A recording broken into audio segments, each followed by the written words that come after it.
Hi friends, நீங்கள் Madras high court எக்ஸாமுக்கு apply பண்ணி தயார் பண்ணிக்கிட்டு இருக்கீங்களா? அப்போ உங்களுக்காக தான் இந்த வீடியோ.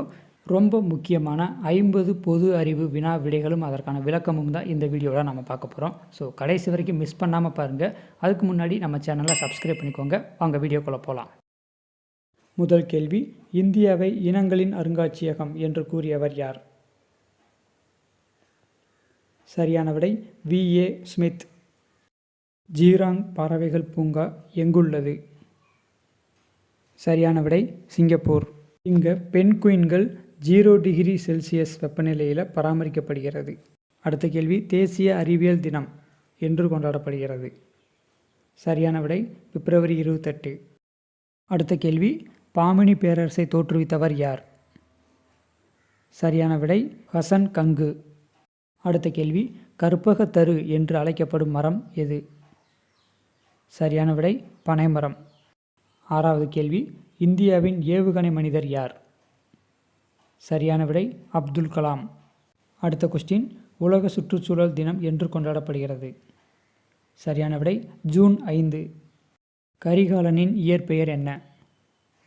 சரியான விடை வளவன். கருகிய காலை உடையவர், அதனால் கரிகாலன் என்று அழைக்கப்பட்டார்.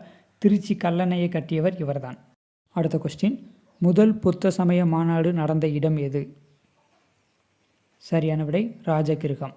அதேபோல் 2வது புத்த சமய மாநாடு வைசாலியில் நடந்தது. 3வது புத்த சமய மாநாடு பாடலிபுத்திரம்.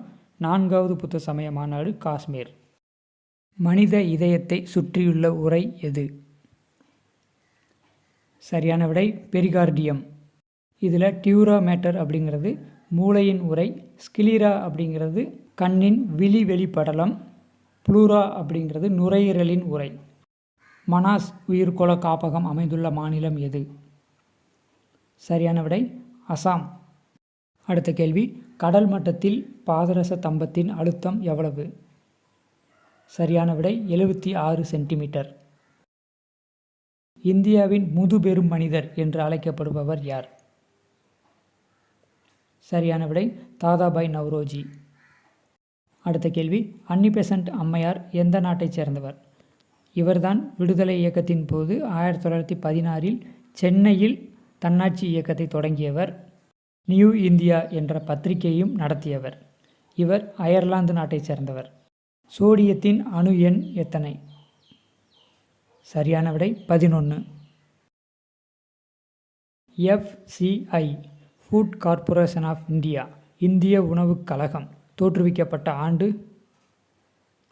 சரியான விடை 1965. ஆந்திர போஜர் என்று அழைக்கப்பட்டவர் யார்? சரியான விடை கிருஷ்ணதேவராயர். அடுத்த கேள்வி, வாகனங்கள் கடக்கும் தொலைவை கணக்கிட உதவும் கருவி எது? சரியான விடை ஓடோமீட்டர். பருப்பொருள்களில் உள்ள சிறிய துகளை பரமாணு என்று அழைத்தவர் யார்? சரியான விடை கனடா, அதாவது அணுவை பரமாணு என்று அழைத்தார். இந்திய தொல்லியல் துறை ஆர்கியாலஜிக்கல் சர்வே ஆஃப் இந்தியா தலைமையகம் எங்கு உள்ளது?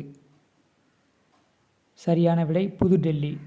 இது 1861 அமைக்கப்பட்டது. இரட்டைக்கோள்கள் எனப்படுபவை எவை? சரியான விடை வெள்ளி, புவி. அடுத்த கேள்வி, மனித மண்டையோடு எத்தனை எலும்புகளால் ஆனது?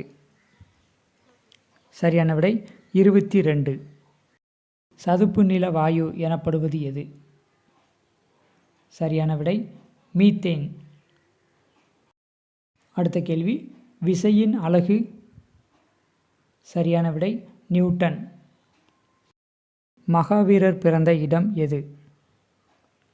சரியான விடை குந்த கிராமம்.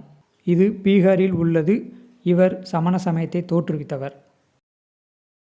வ.உ.சி. ஓட்டிய கப்பல்களின் பெயர்? சரியான விடை காலியா, லாவோ. கிரீன்விச் தீர்க்கக்கோடு எந்த நாட்டின் வழியே செல்கிறது?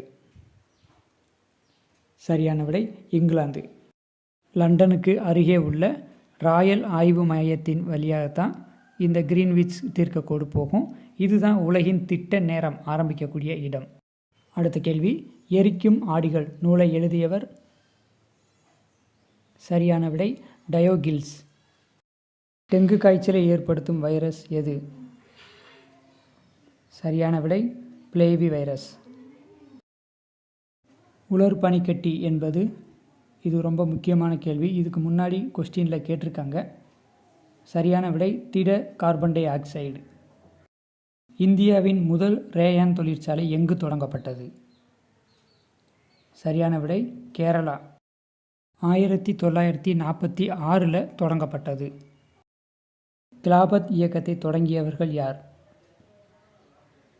சரியான விடை முகமது அலி சவுகத் அலி. 2 சகோதரர்கள் சேர்ந்து 1919 கிலாபத் இயக்கத்தை தொடங்கினார்கள். அடுத்த கேள்வி, ஹிராய்குட் அணை எந்த நதியின் குறுக்கே அமைக்கப்பட்டுள்ளது? சரியான விடை மகாநதி. இது ஒடிசா மாநிலத்தில் உள்ளது. உலகிலேயே மிக நீளமான அணை இதுதான். சித்தேரி மலை எந்த மாவட்டத்தில் அமைந்துள்ளது? சரியான விடை தருமபுரி. அது மட்டும் இல்லாமல் தீர்த்தமலை, வத்தல் மலை இதுவும் தருமபுரி மாவட்டத்தில் தான் அமைந்துள்ளது. ஏழை மக்களின் பசு என அழைக்கப்படுவது எது? சரியான விடை வெள்ளாடு. ஜிடிபி என்பது என்ன? சரியான விடை மொத்த உள்நாட்டு உற்பத்தி, கிராஸ் டொமஸ்டிக் ப்ராடக்ட். அதாவது ஒரு ஆண்டில் நாட்டின் புவியியல் எல்லைக்குள் உற்பத்தி செய்யப்பட்ட பண்டங்கள் மற்றும் பணிகளின் மொத்த மதிப்பு ஜிடிபி. உலக வர்த்தக அமைப்பு வேர்ல்டு ட்ரேட் ஆர்கனைசேஷன் தலைமையகம் எங்குள்ளது? சரியான விடை ஜெனீவா, சுவிட்சர்லாந்து நாட்டில் உள்ளது. ஜிஎஸ்டி வரியை முதலில் அமல்படுத்திய நாடு எது? சரியான விடை பிரான்ஸ். 1954 அமல்படுத்தப்பட்டது. இதேபோல் இந்தியாவில் 2017 ஜூலை 1 முதல் ஜிஎஸ்டி வரி அமல்படுத்தப்பட்டது.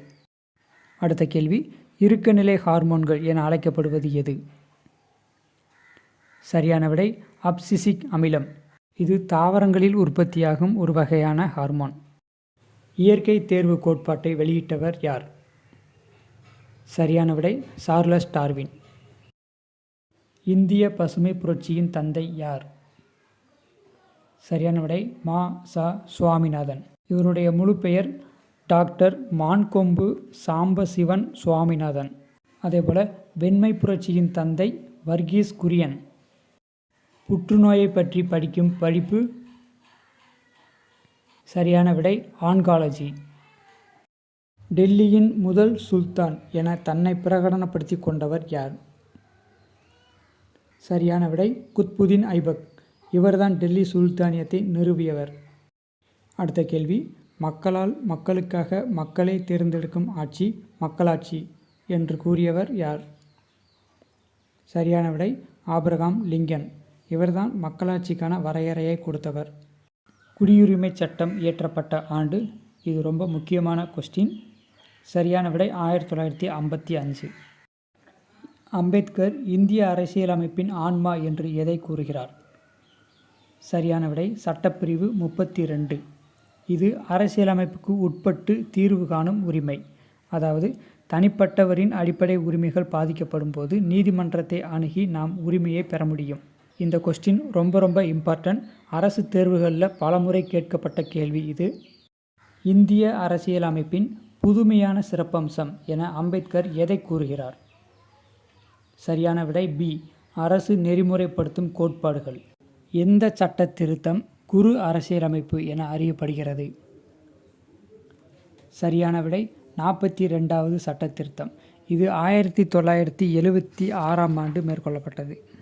குடியரசுத் தலைவர் தேசிய அவசர நிலையை அறிவிக்கும் அரசியலமைப்பு சட்டப்பிரிவு எது? சரியான விடை சட்டப்பிரிவு 352. இதன்படி தேசிய அளவில் அவசர நிலையை அறிவிக்கலாம். சட்டப்பிரிவு 356 படி மாநில அளவில் அவசர நிலையை அறிவிக்கலாம். சட்டப்பிரிவு 360 படி நிதி சார்ந்த அவசர நிலையை அறிவிக்கலாம். சட்டப்பிரிவு 368 அரசியலமைப்பு சட்ட திருத்தங்களை மேற்கொள்வதற்கான வழிமுறைகளை கூறுவது. அரசியலமைப்பு சட்டத்தின்படி தற்போது இந்திய குடிமக்களின் அடிப்படை கடமைகள் எத்தனை? சரியான விடை 11. ஆரம்பத்தில் 10 கடமைகள் தான் இருந்துச்சு. 2002 ஆண்டு 86வது அரசியலமைப்பு சட்ட திருத்தத்தின்படி 11வது அடிப்படை கடமை ஒன்று சேர்த்திருக்காங்க. அதன்படி 6 முதல் 14 வயது வரை உள்ள குழந்தைகள் அனைவருக்கும் கல்வி பெறும் வாய்ப்பினை ஏற்படுத்தி தர வேண்டும். ஓகே, இதுவரைக்கும் நாம் பார்த்த 50 கேள்விகளும் ரொம்ப முக்கியமானவை. உங்களுக்கான சிறப்பு கேள்வி, நீதிமன்ற வேலைக்கு நீங்கள் படிக்கிறீங்க அப்படின்னா கண்டிப்பாக தெரிந்து வைத்திருக்க வேண்டிய கேள்வி. இதற்கு கண்டிப்பாக நீங்கள் பதில் சொல்லணும். இந்த வீடியோ உங்களுக்கு பயனுள்ளதாக இருந்தால் லைக் பண்ணுங்கள், ஷேர் பண்ணுங்கள், சப்ஸ்கிரைப் பண்ணுங்கள். அடுத்து எந்த வீடியோ தேவை அப்படிங்கிறத கீழே கமெண்ட்டில் சொல்லுங்கள்.